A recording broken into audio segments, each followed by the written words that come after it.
என்னங்க, ஞாயிற்றுக்கிழமை நல்லா போயிட்டு இருக்கா? நல்லா சாப்பிட்டீங்களா? ஓகே.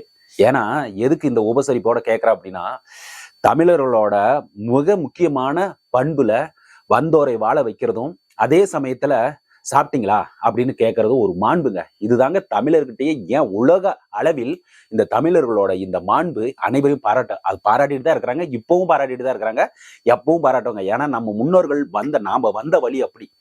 அப்படிதான் இந்த விஷயத்துக்கு சொல்றேன். என்னடா இவன் சம்பந்தம் இல்லாத பேசிட்டு, சம்பந்தம் இல்லாமலாம் பேசல. ஏன்னா இன்னைக்கு பார்க்க போற 2 விஷயம் மிக மிக மிக மிக மிக மிக மிக மிக அப்படின்னு சொல்லிட்டே போலாம்னு வச்சுங்களேன். அவ்வளவு முக்கியமான விஷயம். ஏன்னா இதுல பாரத பிரதமர் மாண்புமிகு மோடிஜி அவர்களும், நரேந்திர மோடி அவர்களும், இந்த பக்கம் பாத்தீங்கன்னா நம்மளுடைய மாண்புமிகு முதலமைச்சர் மு.க.ஸ்டாலின் அவர்களும் 2 பேரும் சில கருத்துக்களை பரிமாறி கொண்டாங்களா, இல்ல அவர் சொன்ன கருத்துக்கு இவர் பேசினாரா அப்படிங்கறத பத்தி தான் பார்க்க போறோம். ஏன் அப்படின்னா, இப்போ அங்க பீகார்ல சட்டசபை தேர்தல் நடக்குதுல, சட்டமன்ற தேர்தல் 240 தொகுதி நடக்குதுல, அதை சார்ந்து ஒரு விஷயத்தை இவர் சொல்லியிருக்காரு. பிரதமர் நம்மளுடைய மாண்புமிகு நரேந்திர மோடி அவர்கள் ஒரு கருத்து சொல்ல, நம்மளுடைய மாண்புமிகு முதலமைச்சர் மு.க.ஸ்டாலின் அவர்கள் அதுக்கு ஒரு விஷயத்தை சொல்லியிருக்காரு. ஏன் இது கண்டிப்பா உங்களுக்கு தெரிஞ்சிருக்கும். தெரியாதவங்களுக்கு இன்னும் கொஞ்சம் நம்ம கூடுதலான சில விஷயங்களை சொல்ல போறோம். இதை தாண்டி இன்னொரு முக்கியமான விஷயங்களையும் நாம பேச போறோம். ஏன்னா இதுவரைக்கும் அரசியலோ இல்ல மீடியாவையோ கிட்டவே விடாத, அதாவது நெருங்க விடாத ஒருத்தர் நேத்து வெளிநாட்டுல ஒரு வீடியோ இன்டர்வியூ கொடுத்திருக்காரு. யார் அப்படின்னு பாத்தீங்கன்னா, தலைன்னு முன்னாடி கூப்பிட்டோம். இல்ல தலையெல்லாம் என்னை கூப்பிடாதீங்க, என்ன ஏகே, என்னோட அஜித் குமார் அப்படிங்கறது சுருக்கி ஏகே அப்படின்னு கூட கூப்பிடுங்க, இல்ல என்னோட முழு நேமு கூட கூப்பிடுங்க அஜித் குமார் அப்படின்னு சொன்னவர் தான் நம்மளோட அஜித் குமார் அவர்கள். ஒரு நேர்காணல்ல சில விஷயத்த சொன்னாரு. அந்த சில விஷயத்துல என்ன மிக முக்கியமான விஷயத்தினா, நம்மளுடைய கரூர் சம்பவம் நடந்துச்சு பாத்தீங்களா, அத சம்பவத்தை ஒட்டி சில விஷயங்களை சொல்லியிருக்காரு. அது அவங்க கட்சியை சார்ந்து கட் பண்ணி ஒட்டி அவங்களுக்கு தகுந்த மாதிரி வச்சுக்கிறாங்க. இன்னொருத்தர் எதிரி கட்சிகள், இந்த கட்சிக்கு எதிரி கட்சிகள் அவங்களுக்கு தகுந்த மாதிரி கட் பண்ணி ஒட்டி அவங்களுக்கு சாதகமா பேசிட்டு இருக்கிறாங்க. சோ இந்த விஷயத்தை பத்தியும் நம்ம முழுசா பார்க்க போறோம். இதை முழுசா பார்த்ததுக்கு அப்புறம் நீங்களே முடிவு பண்ணிக்கங்க, யாரு பக்கம் தப்பு, யாரு பக்கம் நல்லது, இல்ல யாரு நடுநிலையோட பேசினாங்க, இல்ல முக்கியமா நாம யோசிக்க வேண்டியது 2026 ஓட்டு போடுறதுக்கு மிக முக்கியமான பாயிண்ட்ஸ் இந்த வீடியோல கிடைக்கும்னு நான் நம்புறேன். வீடியோக்குள்ள போயிடலாமா? இங்க வீடியோக்குள்ள நான் போறது நம்ம எப்பயுமே ரெக்வஸ்ட் பண்றோம்ல, மறக்காம நம்மளோட சேனலுக்கு நீங்க முறையா வரீங்கன்னா subscribe button, bell icon click பண்ணிட்டுன்னு வச்சுங்களேன். வீடியோ டெய்லியும் வந்துகிட்டே இருக்குது. நமக்கு கடந்த ஒரு 2-3 வீடியோக்கு ஏகோபித்த ஆதரவு அப்படின்னு சொல்றதை விட, கண்டிப்பா நீங்க பாக்குறதை விட அவ்வளவு விஷயங்கள் நீங்க உன்னிப்பா பாக்குறீங்க. உங்களை தான் நான் பாராட்டணும். ஏன் அப்படின்னா, அரசியல்ல ஒரு காலத்துல எங்கேயோ அரசியல் நடக்குது அப்படின்னு சொல்றதை விட்டு இன்னைக்கு அரசியல் வீடியோ தேடி தேடி பாக்குற மக்களா மாறிட்டு இருக்கிறீங்க. அதனால உங்களுக்கு ஒரு கோடான கோடிகள் நன்றி சொல்லிட்டு விஷயத்துக்குள்ள போயிடலாம். என்ன அப்படி சொல்ல வரேன்னா, விஷயத்த நாம பேச ஆரம்பிச்சோம்னு வச்சுங்களேன். நம்மளோட மாண்புமிகு முதலமைச்சர் மு.க.ஸ்டாலின் அவர்கள் ஒரு எக்ஸ் தளத்துல பதிவிடுறார். அந்த பதிவிடுறதுக்கு முன்னாடி நம்மளுடைய மாண்புமிகு பாரத பிரதமர் நரேந்திர மோடி அவர்கள் பீகார் சட்டமன்ற தொகுதி, அங்க சட்டமன்றம் எலெக்ஷன் நடக்குது இல்ல, அந்த சட்டசபை எலெக்ஷனுக்கு அவங்க ஒரு தேர்தல் பரப்புரை எல்லாருமே எலெக்ஷன் டைம்ல தேர்தல் பரப்புரை அவங்க கட்சி சார்ந்து போயிட்டு அவங்க கட்சிக்கு வாக்கு சேகரிக்கிறது வழக்கம். அதே மாதிரிதான் பாரத பிரதமரும் தன்னுடைய கட்சிக்கு, தான் இருக்கிற கட்சிக்கு தேர்தல் பரப்புரை போயிருக்காரு. அங்க போகும்போது ஒரு விஷயத்த முக்கியமா சொல்லியிருக்காரு. என்ன விஷயம்னு பாத்தீங்கன்னா, இங்க பீகாரி, அதாவது பீகார் மாநிலத்தை சேர்ந்தவர்கள் தமிழகத்தில் வேலை செய்வது உங்களுக்கே தெரியும். அதை நம்ம பரிதாபங்கள் சேனல்ல கூட வடக்கன்ஸ் சொல்லிட்டு ஒரு விஷயத்தை போட்டாங்க. எங்க சித்தப்பா இத்தனை ரூபாய்க்கு வராரு, சித்தப்பா இவ்வளவு வராரு, நான் கூட கம்மியா கூட வரேன் அப்படின்னு சொல்லிட்டு 90 ரூபாய்க்கு வராரு, 80 ரூபாய்க்கு வேலை செய்வாரு அப்படின்னு ஒரு கேலி சித்திரம் மாதிரி அவங்க போட்டாங்க. நாம அதெல்லாம் கை தட்டிக்கிட்டு வடக்கன்ஸ் அப்படின்னு சொன்னோம். ஓகேவா? சோ இந்த விஷயத்திலாம் நீங்க அப்படியே கவனம் வச்சுக்கணும். நம்மளுடைய அண்ணன் சீமான் அவர்கள் கூட இங்க கோயம்புத்தூர் சைடு எல்லாம் போனீங்கன்னா நம்மளுடைய வேலை வாய்ப்பு தமிழர்களோட வேலை வாய்ப்பு குறைஞ்சிக்கிட்டே வருது, இங்க வட இந்தியர்களோட ஆதிக்கம் அதிகமாகிட்டே வருது.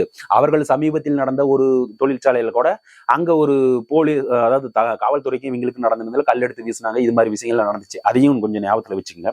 So okay. சோ இதை எல்லாத்தையும் ஞாபகத்துல வச்சுக்கிட்டு இப்போ பாரத பிரதமர் மாண்புமிகு நரேந்திர மோடி அவர்கள் என்ன சொன்னார் அப்படின்னா, அதாவது இங்க நம்மளுடைய தமிழக அரசியலை சேர்ந்தவர்கள் இங்க வாக்கு சேகரிக்கிறாங்க, பேசுறாங்க. ஏன்னா நம்மளுடைய எதிர்கட்சியாக இருக்கக்கூடிய காங்கிரஸ் கட்சியை சார்ந்தவர்கள் அங்க கூட்டணி வச்சிருக்கிறாங்க. அந்த கூட்டணி கட்சியை சார்ந்தவர் தமிழகத்துல இருந்து வாக்கு சேகரிக்கிறாங்க. ஓகே. ஆனா நம்ம அங்கு இருக்கிற தமிழகத்தில் இருக்கிற திமுக அப்படின்னு சொல்றாங்க, டிஎம்கே பார்ட்டியை சேர்ந்தவர்களால் பீகார் மக்கள் துன்புறுத்தப்படுகிறார்கள் அப்படிங்கிற வார்த்தை தான் நல்லா தெளிவாவே சொல்லியிருக்காரு. டிஎம்கே பார்ட்டி அந்த டிஎம்கே அந்த கட்சி சார்ந்தவர்களால் பீகார் மக்களுக்கு துன்புறுத்துகிறார்கள் அப்படின்னு சொல்லிடுவாங்க. யோசிச்சு பாருங்க. நான் ஒரு தமிழனா இருந்து பார்த்தா மாண்புமிகு முதலமைச்சர் மு க ஸ்டாலின் அவர்கள் சொன்னது சரின்னு சொல்லுவேன். ஆனா இதை தாண்டி நான் ஒரு இந்தியனா இருந்து பார்த்தா அந்த பக்கம் பாயிண்ட்ல இருந்து யோசிச்சு பார்த்தீங்கன்னு வைங்களேன், பீகார் அடுத்த மாநிலம். இப்போ அவங்களுக்கு நாம அடுத்த மாநிலம், பீகாருக்கு நாம அடுத்த மாநிலம். ஆனா இங்கிருந்து அங்க பார்த்தா தமிழகத்திற்கு பீகார் வந்து அடுத்த மாநிலம். இப்போ ஆனா நம்ம எல்லாருமே இருக்கிறது இந்தியாவுக்குள்ள, இந்தியன். அதாவது என்ன, வந்தாரை வாழ வைக்கும் தமிழ்நாடு. அதுதான் உண்மை. அவங்க தூற்றுவோர் தூட்டுட்டுங்க, என்ன வேணாலும் சொல்லிட்டு போவோம். இப்போ நாம வீட்டுல இருக்கிறோம், நம்மளை வந்து 1000 விமர்சனங்களை வச்சுக்கிட்டே இருப்பாங்கன்னு வச்சுங்களேன் பக்கத்து வீட்டுக்காரன். நீங்க அதை காது கொடுத்து கேட்டு சண்டையா மாறிச்சுன்னா யாருக்கு நட்டம்? உங்களுக்கு தான். அதை நீங்க வந்து அப்படியே காதுல வாங்கிக்காம உங்களுக்கு நல்ல விஷயமா இருக்குதா வாங்கிக்கிட்டு, ஓகே அவங்க சொன்ன விஷயம் நல்லதா கூட இருக்கலாம், அவங்க ஒரு பர்ஸ்பெக்டிவ்ல பேசியிருப்பாங்க. இப்படி அவங்களோட குடும்பத்துல ஒரு பிரச்சனை இருக்கலாம், அவங்கள பத்தி பேசியிருக்கலாம். அதையே நாம கண்குத்தி பாம்பா அவங்க என்ன பேசுறாங்கன்னு சொல்லிட்டு பார்க்கணும். அவங்க நல்லதுக்காக கூட சொல்லியிருக்கலாம் இல்லையா? நாம நல்லதாவே நினைப்போம் அப்படிங்கிறது என்னோடனது. அதை நான் ஏற்கனவே சொன்ன மாதிரி வந்தாரை வாழ வைக்கும் தமிழ்நாடு மாதிரி நாம நல்லதாவே நினைப்போம். நாம நாடும் நல்லதுன்னு நம்மளோட நோக்கம் என்ன? தமிழக மக்களுக்கு நல்லது செய்யணும். இவங்க சொன்னதுனால நம்ம தமிழக மக்களுக்கு ஏதாச்சும் வந்துருமா? நாம முடிஞ்சவரை வந்தவரை அனைவரையுமே, எந்த மாநிலத்தவராக இருந்தாலும் இந்த மாநிலத்தில் வந்தால், அண்ணன் சீமான் அவர்கள் வந்து ஒரு ஸ்டேட்மெண்ட் சொல்லுவாரு, நீ எங்கு பிரிப்பினும் தமிழன் இல்லை என்றால் நீ தமிழனே கிடையாது. நீ வந்து இங்க பிறந்தாலும் வெளிநாட்டவன் தான், இங்க தமிழன் மட்டும் ஒரு காலத்திலையும் சொல்லிட முடியாது அப்படிங்கிற ஒரு ஸ்டேட்மெண்ட் எப்பவுமே சொல்லிட்டு இருப்பாரு. அது மாதிரிதான் வெளி மாநிலத்தோட இங்க வந்து வாழலாம், தொழில் செய்யலாம், வளர்ச்சி அடையலாம், ஆனா ஒருபோதும் தமிழன் ஆக முடியாது. அது ஞாபகத்துல வச்சுங்க. அதே மாதிரி இங்க இருக்கிற தமிழன் எங்க போனாலும் பொழைச்சுக்குவான் அப்படிங்கறதா உண்மை. இப்போ அவங்கள வந்து வெறுப்புணர்வு நம்ம கொண்டு வெளிமாநிலத்துக்குள்ள வந்து ஐயோ பாடுறா இவன் எப்படி அப்படின்னு சொல்லிட்டு நம்ம வெறுப்புணர்வே அவன் மேல காட்டிக்கிட்டே இருந்தோம்னா நாம வெளிமாநிலத்துக்கு போக மாட்டோமா? நம்ம குண்டு சட்டிகளே குதிரை ஓட்டிட்டு இருக்கணுமா? வெளிமாநிலத்துக்கு போனா அவன் வந்து பகை உணர்வு கொண்டு அலைய மாட்டானா? பாடுறா அப்படியே இவன் என்ன பண்றான் பாரு அப்படின்னு சொல்லிட்டு நாம என்னோட ஒரே ஒரு குறிக்கோள், பாரத பிரதமர் அவர்கள் அப்படி ஒரு நோக்கத்தோட சொல்லியிருக்க மாட்டார் அப்படிங்கிறது தான் ஒரு என்னோட கருத்தா இருந்துகிட்டு இருக்கு. அதே மாதிரி தமிழக முதல்வர் மு க ஸ்டாலின் அவர்களும் சொல்ல வந்த விஷயங்களும் அதே தாண்டிதான் சொல்லுது. வந்தாரை வாழ வைக்கும் தமிழ்நாடு தான். தமிழர்கள் எப்போதும் மற்றவர்களை வாழ வைத்துதான் பழக்கமே ஒழிய அவர்களை அழிக்க வேண்டுமோ துன்புறுத்த வேண்டுமோ அப்படிங்கிற நோக்கம் இல்லை. அப்படிங்கிற நோக்கத்துலதான் நம்மளுடைய மாண்புமிகு முதலமைச்சர் மு க ஸ்டாலின் அவர்கள் சொன்னாருங்கிறது நான் புரிஞ்சுக்கிறேன். அதனால வந்தவர்கள் யாரா வேணாலும் இருந்துட்டு போதும், அவர்களை வெறுப்புணர்வு வந்து பகைமையை வளர்க்காமல் அவங்களை வாழ வைக்கணும், அவங்களுக்கு நல்லது செய்யுங்க, அவங்க நம்மளோட உறவு கொள்வார்கள். அதாவது நல்லுறவு கொண்டு மேலும் மேலும் நாம அண்டை மாநிலத்துல இப்போ நாமெல்லாம் சண்டை போட்டுட்டு இருந்தோம்னா, இப்ப பாகிஸ்தானுக்கு வந்து அடிச்சான்ல, அப்பெல்லாம் நம்ம சண்டை போட்டுட்டு இருந்தா இதெல்லாம் நல்லதா? யோசிச்சு பாருங்க. அது மாதிரி இது ஒரு சண்டையாவே நான் நினைக்கல. இங்க சொன்ன விஷயங்கள் மேபி ஒவ்வொருத்தருக்கும் ஒவ்வொரு விதம். நாம தான் சொல்றோம்ல, 1ன்னா 9ன்னு சொல்லுவாங்க. இதுதான் வந்து ஊருக்குள்ள நடக்கிற விஷயம். ஸோ நாம இது வந்து ஒரு விஷயமா நம்ம வந்து நல்ல விஷயமாவே எடுத்துட்டு போகணும் அப்படிங்கிறத என்னோட கருத்தை சொல்லிட்டு நம்ம அடுத்த விஷயத்துக்கு போயிருவோம். அடுத்த விஷயம் என்னன்னு பாத்தீங்கன்னா, நம்மளுடைய அஜித் குமார் அவர்கள் இருக்காருல்ல, முன்னாடி தலை அப்படின்னு சொன்னோன்னே என்னையெல்லாம் தலைன்னுலாம் யாரும் கூப்பிடாதீங்க, நேரா வந்து என்னை வந்து என்னோட பேர் என்ன அஜித் குமார்னு கூப்பிடுங்க அப்படின்னு அதை செல்லமா சுருக்கி ஏகே அப்படின்னு சொல்லிட்டு போயிருங்க. ஓகே, அதை கூட அவர் கண்டுக்கல. ஏகேவே ஓகே என்ன வச்சுக்கிட்டு அப்படியே அவராக்குல டிராவல் பண்ணி போயிட்டே இருக்காரு. அவரு வந்து அவரோட குணாதிசயம் என்னன்னு பாத்தீங்கன்னா, எனக்கு இந்த சினிமா ஒரு தொழில், எனக்கு இதில் மேல ஆர்வம் இருந்தனால சினிமா துறைக்கு வந்தேன். சினிமா வந்து எனக்கு நிறைய கஷ்டங்களை கொடுத்துச்சு. இது அங்க சினிமா துறை மட்டும் கிடையாதுங்க, ஐடி ஜாப்பு இல்ல கவர்மெண்ட் ஜாப்பு இல்ல எந்த துறையில நீங்க வேலை செஞ்சாலும் இல்ல வந்து நீ கூலி வேலைக்கே போனாலும் அங்க இருக்கிற பாஸ் கூட வந்து ஒரு அரசியல் நடந்துகிட்டு இருக்கும் பாருங்க. அவனுக்கு கூலி வந்து நீங்க 350 ரூபா கொடுத்துருக்கீங்க, அதுக்கு இன்னொருத்தர் கூலி சொல்லுவான் 350 ரூபாயா, இன்னைக்கு பாரு பாஸ் கிட்ட என்ன செய்யறோம் பாரு அப்படின்னு சொல்லிட்டு ஒரு காக்கா பிடிச்சி அவன் 375 ரூபா வாங்குறதுக்கான ஒரு வேலையை பண்ணிட்டு இருப்பான். இதுல எந்த இடத்துலயுமே எல்லா இடத்துலயும் இருக்கு. அதே மாதிரிதான் அஜித் அவர்கள் வந்து இங்க ஈஸியா வந்து இவ்வளவு பெரிய பிரபலமான தமிழக சினிமா துறையில முதல், அதாவது ஒரு வளர்ச்சி அடைந்த இன்னமும் யாராலையும் இப்ப நான் சொல்ற மாதிரி உலகத்திலேயே இருக்கிற ரொம்ப பெஸ்டான ஆக்டர்ஸ்ன்னு எடுத்தீங்கன்னா கண்டிப்பா வருவாருங்க, அஜித் வருவார். அப்படிப்பட்டவர் வந்து இந்த விஷயத்தை வந்து எடுத்து சொல்றாரு. நான் சாதாரணமா இந்த சினிமா துறைக்கு வரலைங்க, வரும்போது ஏகப்பட்ட சிக்கல்கள், ஏகப்பட்ட முன்னணி நடிகர்கள் அத்தனை பேரையும் தாண்டி வர வேண்டிய சூழ்நிலை, அப்ப ஏற்பட்ட கஷ்டங்கள் எனக்கு எல்லாம் இருந்துச்சு. அதனால வந்து நான் வந்தனா என் தொழில் நான் செஞ்சுக்கிட்டு இருக்கிறேன், நீங்க உங்க தொழில் செய்யுங்க, டைம் கிடைச்சா வந்து பாருங்க, எனக்கு கட் அவுட்ரு ஏறி மேலே கட் அவுட்ரு வச்சு அதுக்கு பால் அபிஷேகம், அப்புறம் எனக்கு என்னோட பேரையெல்லாம் எது நெஞ்சில பச்சை குத்திக்கிட்டு இது மாதிரிலாம் எனக்கு பண்ணாதீங்க, தயவு செய்து உங்க வேலையை போய் பாருங்க, டைம் இருந்தா என் படத்தை பாருங்க அப்படின்னு ஓப்பன் ஸ்டேட்மெண்ட் கொடுத்து தன்னோட ரசிகர் மன்றத்தை கலைச்ச மகான் அப்படின்னு தான் சொல்லணும். அப்படிப்பட்ட அஜித்குமார் அவர்கள் ஒரு காலத்துல வந்து ஒரு இன்டர்வியூ கொடுக்கும் போது தவறுதலா புரிஞ்சுக்கிட்டு அது வந்து அரசியல்வாதிகளுக்கும் அந்த காலத்துல அப்ப இருந்த கட்சிக்கும் இவருக்கும் ஒரு ஒரு சொன்னது தப்பா புரிஞ்சு சொல்றது அப்படியே நம்ம சொன்னோம்னா இங்கிருந்து அப்படியே ஒண்ணுன்னு சொல்லும் போது அங்கிருந்து 2, 3, 4, 5 அப்படின்னு சொல்லிட்டு 9ன்னு போய் சேரும். அதனால ஒண்ணுன்னு சொன்னது எக்ஸாக்டா போய் சேராது, 9ன்னு போய் சேரும். அப்படி திருச்சி போற மீடியா, இந்த மீடியா தான் பெரிய விஷயமா இங்க பிளே பண்ணிட்டு இருக்குது அப்படிங்கிற ஒரு விஷயத்த சொல்ல வந்தாரு. அதாவது அவர் என்ன சொல்ல வர்றாருன்னா, நான் ஈஸியா சினிமாவுக்கு வரல, சினிமாவுக்கு வந்தப்ப ஏகப்பட்ட ஸ்ட்ரகிள் இருந்துச்சு. ஆனா நான் இன்டர்வியூ கொடுக்கலாம் சரி அப்படின்னு கொடுக்கும் போது அது சொன்ன வார்த்தைகள் வந்து அப்படியே ஒன்னொன்னா பிறண்டு போய் அங்க வெவ்வேறு வார்த்தையா போய் எனக்கு ஒரு பெரியதான் அன்னையில இருந்து நான் இன்டர்வியூ கொடுக்கறதே விட்டுட்டேன். அப்படி இன்டர்வியூ கொடுக்கறத விட்டதுல இருந்து எனக்கு கொஞ்சம் ஒரு நல்லா ஸ்மூத்தாவே இருந்துச்சு. அதை ஒரு வந்து பேசுபொருளா எடுத்து பேசிட்டாங்க, பாருங்க இன்டர்வியூ எல்லாம் கொடுக்கல அப்படின்னு சொல்லிட்டு, ஒரு கலை நிகழ்ச்சியில கலந்துக்க மாட்டேங்கிறாரு அப்படின்னு சொல்லிட்டு எனக்கு மேல ஒரு எப்பயுமே பேசுங்களேன் நல்லா இருக்கா விடு வந்து நாடு அப்படிங்கிற மாதிரி அவர் இருந்தார். ஆனா இப்ப சமீபத்தில் வந்து துபாயில அங்க வந்து இன்டர்வியூ கொடுக்கும் போது அவர் வந்து மறக்காம இந்த விஷயங்கள் எல்லாம் சொல்லிட்டு கரூர் சம்பவத்தையும் எடுத்து வைக்கிறார். அந்த கரூர் சம்பவத்துல எடுத்து வச்ச உடனே மக்கள் எல்லாருமே யோசிச்சு பார்த்து அப்படியே டீட்டெயிலா பாக்குறாங்க. ஏதாச்சும் சொல்லுவாரு, ஒரு பக்கம் சாயற மாதிரியே இருக்கும், அதை அப்படியே கேப்சர் பண்ணி அந்த கட்சிக்கு ஆப்போசிட்டா எடுத்து போட்டு நீங்க பாரு என்ன தளபதி என்ன சொல்லிட்டு சாரி தலை என்ன சொல்லிட்டாரு பாரு அப்படின்னு சொல்லிட்டு பண்ணலாம்னு நினைச்சாங்க. அந்த ஒரு சாரருக்கும் விஷயம் கிடைச்சிச்சு. இந்த பக்கம் இருந்துகிட்டு இப்படி சொல்லிட்டாங்களா, நமக்கு ஏதாவது நல்லது கிடைக்கும் அப்படின்னு சொல்லிட்டு இப்படி எடுத்து பேசலாம்னு பார்த்தாங்க, அதுக்கும் விஷயம் கிடைச்சிச்சு. ஆக மொத்தத்துல ரெண்டையும் அங்கேயும் இங்கேயும் கட் பண்ணி எடுத்து போட்டு பண்ணிட்டு இருக்காங்க. என்னென்ன விஷயம் சொன்னாரு அப்படின்னு பாத்தீங்கன்னா, அங்க கரூர் சம்பவத்தை நடந்துச்சு, அங்க கூட்ட நெரிசல் ஏற்பட்டது கரெக்ட்.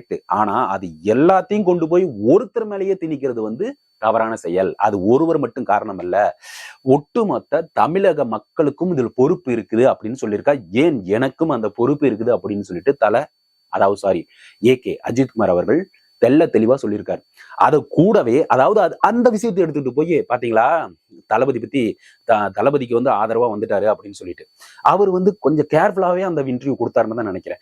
எப்படி கேர்ஃபுல்லா கொடுத்தாருன்னா, இது ஒரு பக்கம் இப்படி சொல்லிட்டோம்னா உடனே தளபதி பக்கம் சாஞ்சிரும் அப்படிங்கிறதுக்காக அடுத்த விஷயத்தை எடுத்து வைக்கிறாரு. எப்படி எடுத்து வைக்கிறாருன்னா, இப்ப அங்க வந்தது கூட்டம் வந்துச்சு, இவர் வந்து நெரிசல் ஏற்பட்டுச்சு, ஒருத்தர் மேல வந்து நம்ம பழி சொல்லிட முடியாது சொன்ன அடுத்த நிமிஷமே இந்த கூட்டம் கூட்டுறதெல்லாம் சாதாரண விஷயம் இல்லைங்க, இது யாரு வேணாலும் கூட்டம் கூட்டலாம், ஆனா அந்த கூட்டம் கூட்டி தான் பெரிய ஆளு அப்படின்னு வந்து நிரூபிக்கிறதுக்கு தப்பான செயல் அப்படிங்கிற மாதிரி ஒரு ஸ்டேட்மெண்ட்டை கொடுத்திருக்காரு. அப்போ இந்த பக்கம் இருக்கிறவங்களுக்கு ஆப்போசிட் இருக்கிறவங்களுக்கு இந்த ஸ்டேட்மெண்ட் எடுத்துக்கிட்டாங்க. பாத்தீங்களா எப்படி குட்டு வச்சிருக்காரு தளபதி மேல அப்படின்னு சொல்லிட்டு இந்த பக்கம் இருக்கிறவங்க பேச ஆரம்பிச்சிட்டாங்க. அவரு வந்து ரெண்டு பக்கமும் எனக்கு தெரிஞ்சு நியூட்ரலா பேசியிருக்கிற மாதிரி தான் எனக்கு தோணுது. பாருங்க, ஒருத்தர் மேல குத்தம் சொல்லிட்டே இருக்காதீங்க உங்க அரசியல் காழ்ப்புணர்ச்சிக்காக.